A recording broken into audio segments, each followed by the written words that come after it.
다양한 분야의 이슈를 과학 기자의 시각으로 자세히 들여다보는 사이언스 취재파의 시간입니다. 양회영 기자와 함께합니다. 안녕하세요. 안녕하세요. 네, 어떤 이야기 나눠볼까요? 네, 이 후쿠시마 제1원전 오염수의 해양 방류가 임박하면서 연일 관련 소식이 끊이질 않고 있습니다. 네. 뭐 해양은 물론이고 수산물 오염이 된다는 이유로 이 오염수 방류를 반대하는 입장도 있지만 일본의 방류 계획에는 문제가 없다. 괴담을 선동하지 말아라 이런 이야기도 나오면서 양쪽 의견이 계속 엇갈리고 있잖아요. 이 과학과 정치가 뒤엉켜 있는 사안인 만큼 무엇이 진실인지 제대로 판단하기가 어려운 상황인데요. 네. 그래서 오늘은 이 후쿠시마 오염수와 관련된 몇 가지 키워드에서 이 과학적으로 좀 분석을 해보고자 합니다. 네. 가장 먼저 오염수의 안전성이 중요할 텐데 그 오염수를 정말 마실 수 있는 수준이냐라는 얘기로 번졌었잖아요. 그 원자력 연구원이 초청했던 영국 교수가 후쿠시마 오염수를 10리터라도 마실 수 있다라고 얘기를 해서 논란이 있었죠. 네, 맞습니다. 이 지난달 15일이에요. 영국 옥스퍼드대 교수인데 웨이드 앨리슨 명예교수가 이 원자력 연구원이 초청한 이 간담회에 참석해서 지금이라도 희석되지 않는 이 후쿠시마 오염수를 1리터 바로 마실 수 있다. 1리터 정도의 양을 바로 마실 수 있다. 이렇게 말했고 며칠 뒤에는 그 양을 더 늘려서 10리터라도 마실 수 있다. 이렇게 밝혔습니다. 오염수를 마시더라도 방사선 수치 자체는 이 자연 대비 한 80% 정도만 올라가고 또 물과 함께 마시는 삼중수소는 12일에서 14일 정도면 몸 밖으로 빠져나가기 때문에 괜찮다. 이렇게 밝힌 거였거든요. 하지만 이 후쿠시마 오염수는 이 60개가 넘는 이 방사성 핵종이 고농도로 들어가 있고요.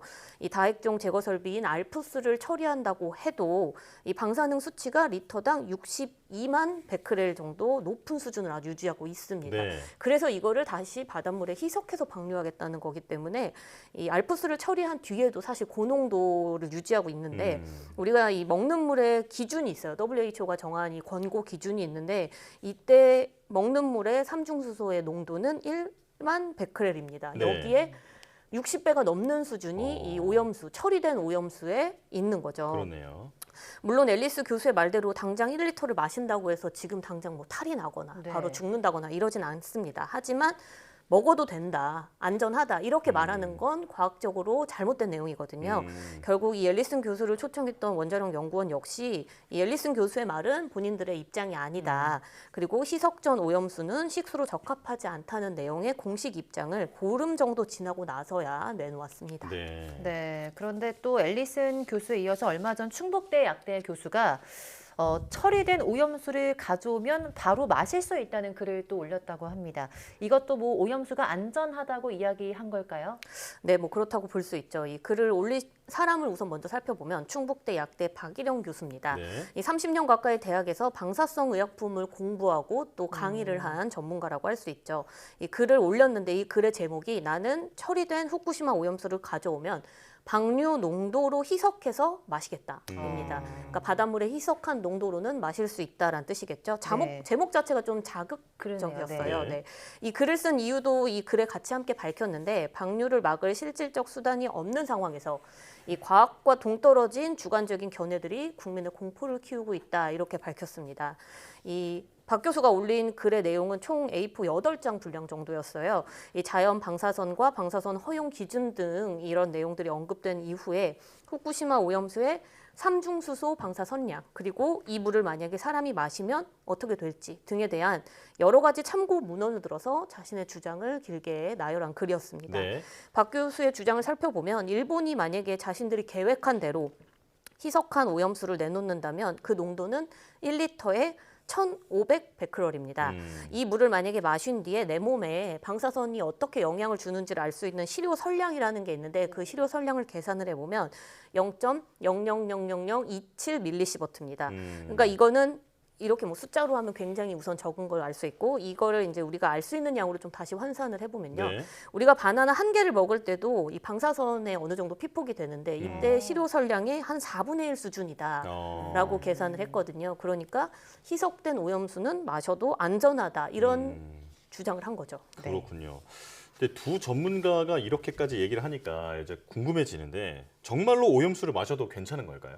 우선 앞서 박 교수의 주장대로 삼중수소로만 만약에 따진다. 그럼 그 정도의 양을 먹는다고 해서 바로 탈이 나진 않는 건 맞습니다.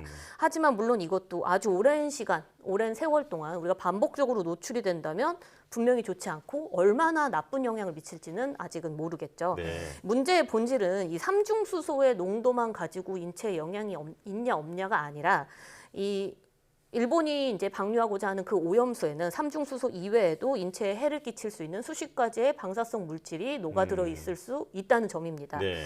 과연 일본의 말대로 우리가 오염수에서 삼중수소를 제외한 모든 핵종들이 다 제거가 됐는지 현재로서는 사실 객관적 정보가 없다고 볼 수 있거든요. 네. 그저 일본이 공개한 자료로 그리고 이거는 방류 전의 자료로 이게 가짜인지 진짜인지 뭐 조작이 됐는지 안 됐는지에 대한 내용은 전혀 알 수 없는 상황에서 공개되고 제공된 정보로만 우리가 알 수 있는 상황이거든요. 네.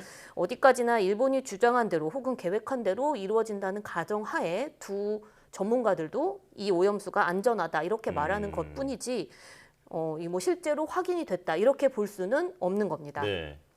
이 원래 모든 과학적 연구라고 하면은 연구 노트, 뭐 소스 코드, 그리고 원데이터 공유 등을 통해서 이 교차 검증을 꼭 항상 거쳐야 합니다. 동료 평가라는 것도 있는 거고요. 그렇게 과학적 신뢰성을 쌓아가야 하지만 이번 오염수에 관한 일본의 행동들은 사실상 과학적 신뢰를 얻을 수 없다고 볼 수 있습니다. 그렇군요. 네. 지금 오염수 핵종 중에 가장 관심을 받고 있는 삼중수소가 그런데 일본 외에도 우리나라와 중국도 배출하고 있다 이런 내용이 있던데 이건 어떤 의미일까요? 네, 이 정상 가동하고 있는 원전에서도 원전 지하수를 포함해서 가동 중에 생길 수 있는 액체 폐기물이라는 게 만들어집니다. 이 액체 폐기물에는 어떨 때는 삼중수소만 있고 어떨 때는 다른 핵종들이 있을 수 있어요. 그러면 이 원전 사업자들은 알프스와 비슷한 방식으로, 알프스는 아니지만 알프스와 비슷한 방식으로 핵종들을 제거한 뒤 이 액체 폐기물에서 삼중수소만 99% 이상 남은 상태로 해양에 배출을 하고 있습니다. 네. 원전을 가동하는 국가라면 불가피한 상황이거든요. 이거는 그래서 국제 기준에 맞춰서 각국이 정한 배출 기준을 정하고 이에 맞춰서 해양 방류를 현재 진행을 하고 있습니다. 네.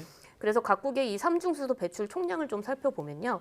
중국이 1054 테라베크렐, 미국이 1714, 캐나다는 1831, 우리나라가 214 테라베크렐입니다. 이 테라가 1조이죠. 네. 일본은 175 테라베크렐인데 이번에 후쿠시마 제1원전 오염수를 방류하면 연간 22 테라베크렐이 앞으로 더 늘어날 예정입니다. 이 삼중수소의 해양 배출과 관련해서 이 절대적인 양은 결국 원전 가동수에 비례할 수밖에 없고요. 그렇기 때문에 단순히 삼중수소 양을 얼마나 많이 해양으로 배출하느냐, 이거는 일본의 상황과 다른 나라의 상황을 직접 비교하는 건 사실 본질에서 벗어나는 겁니다. 네. 앞서 다시 이야기했지만 이 후쿠시마 원전은 사고로 인해서 이 원자로 건물이 파괴가 됐고 그로 인해 아주 고농도의 여러 종의 방사성 물질이 물속에 녹아들었다는 점을 우선 잊어서는 안 됩니다. 네.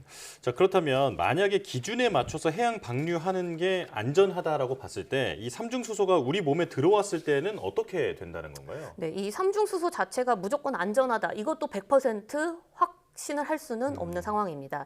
우선 삼중수소는 베타 방사성 핵종입니다. 그래서 외부 피폭이 없이 몸 안으로 들어왔을 때만 피폭이 일어날 수 있는데 생물 축적이나 농축이 되지 않는 것으로 현재 알려져 있고요. 네. 그리고 또 체내에 들어오면 신진 대사를 통해서 한 12일 정도면 몸 밖으로 빠져나가는 것으로 알려졌습니다.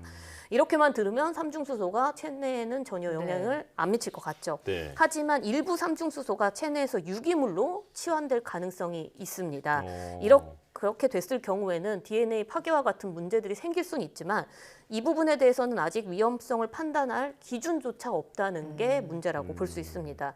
또 앞서 외부 피폭이 아닌 내부 피폭으로만 가능하다고 이야기했는데 이 투과력이 약한 삼중수소의 이 베타선은요. 세포 조직 또 장기 내부로 들어갔을 때 오히려 밖으로 빠져나오지 못하고 내부 피폭이 집중적으로 오랫동안 일어날 가능성 또한 배제할 수 없습니다. 결국 상대적으로 많은 양의 삼중수소가 아주 오랫동안 체내로 들어왔을 때의 환경 영향 평가가 아직까지는 나와 있지 않다 네. 이렇게 보시면 되고요. 네. 지금까지 알려진 바로의 삼중수소 위험성이 크지 않다고는 하지만 그렇다고 위험성 자체가 아예 없다라고 말할 수도 없고 장기적인 영향에 대해서는 아직은 모른다 이렇게 말할 수 있습니다. 네. 네, 그런데 앞에서 또 박 교수가 희석된 오염수를 바로 마실 수 있다 이렇게 주장을 하면서 사실 방류를 막을 대안도 없다 이렇게 전제를 했는데요. 정말 뭐 일본의 해양 방류를 앞둔 지금 이 시점에서 우리가 할 수 있는 뭐 대책 같은 게 없는 걸까요? 네, 우선 이 오염수를 정화해서 방류를 한다고 해도 사실 전 세계 해양 환경에 오염을 일으킨다는 점 자체는 달라지진 네. 않잖아요. 네. 그래서 일본의 이 오염수 방류가 유엔 해양법 협약을 위반했을 가능성을 제시할 수 있습니다. 이 전 세계 167개국이 가입한 유엔 해양법 협약에 따르면요, 국가 관할권을 벗어난 지역이나 다른 국가의 오염으로 인한 피해를 주지 말아야 하는 게 의무다 이렇게 네. 적혀 있고요. 또 국경을 초월한 심각한 피해를 발생하지 않도록 사전 예방 조치가 필요합니다. 이게 포괄적 환경 영향 평가를 실시해야 된다고 나와 있는데요. 그런데 일본은 이 포괄적 환경 영향 평가가 아니라 이보다 평가 내용이나 평가 범위가 적은 이 방사선 영하 평가를 하려고 한다고 합니다. 네. 그래서 이 부분을 국제법 위반이다라는 점을 지적할 수 있다고 하고요.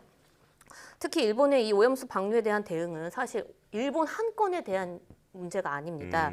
이 원전 사고는 사실 언제 어디서나 우리나라뿐만 아니라 다른 나라에서 어디서나 일어날 수 있는 일이고요. 또 우리나라 근처에는 중국이라는 나라가 있는데 네. 중국은 전 세계 이 3위 원전 가동국입니다. 그만큼 굉장히 원전을 많이 가동하고 있고 그 대부분의 원전이 동부 연안, 그러니까 우리나라 서쪽, 서해 쪽에 집중적으로 위치해 있거든요. 네. 만약 중국 원전에서 사고가 난다면 일본과는 다르게 한반도 해역에 바로 영향을 미칠 수 있습니다. 그런데 우리가 후쿠시마 오염수 방류에 대해서 이번에 선례를 잘못 남기면 만약에 중국 원전에서 사고가 났을 때 국제적으로 우리의 목소리를 내기가 어려워진다는 점도 남아 있습니다. 원전 폭발 사고로 만들어진 오염수를 우리가 바다에 버리는 건 전 세계적으로 처음 있는 일이거든요. 네. 방류 전인 지금은 전 세계가 집중을 하고 있기 때문에 일본도 당연히 잘 처리를 할 수 있다고 생각할 수 있죠. 하지만 오염수 방류는 30년 동안 이뤄지는 장기적인 계획의 과정이고요. 네. 이 30년 동안 알프스 성능에 문제가 없을지, 또 희석이나 방류 과정에서 또 다른 사고가 생길지 이런 건 우리가 알 수 없는 상황입니다. 일본은 지금도 알프스 처리 전후의 원 데이터를 공개하지 않고 있고요. 또 최근에는 샘플 채취 과정에서 이 탱크에 물을 섞지 않아서 깨끗한 위쪽물만 떴다라는 도쿄전력의 이 발언이 나왔을 정도로 네. 일본의 오염수 처리 과정의 신뢰는 여전히 얻지 못하고 있는 상황이잖아요. 일본이 주는 자료를 우리가 수동적으로만 받는 게 아니라 우리가 원할 때 언제든지 일본의 데이터에 접근할 수 있다. 혹은 우리가 스스로 검사를 하고 우리의 의견을 정확히 제시할 수 있다. 이런 식의 방법을 좀 찾아야겠습니다. 네. 국제적인 철저한 감시와 모니터링이 아주 지속적으로 이루어질 수 있는 그런 근본적인 대책이 마련이 돼야겠습니다. 자, 사이언스 취재파의 양회영 기자와 함께했습니다. 고맙습니다.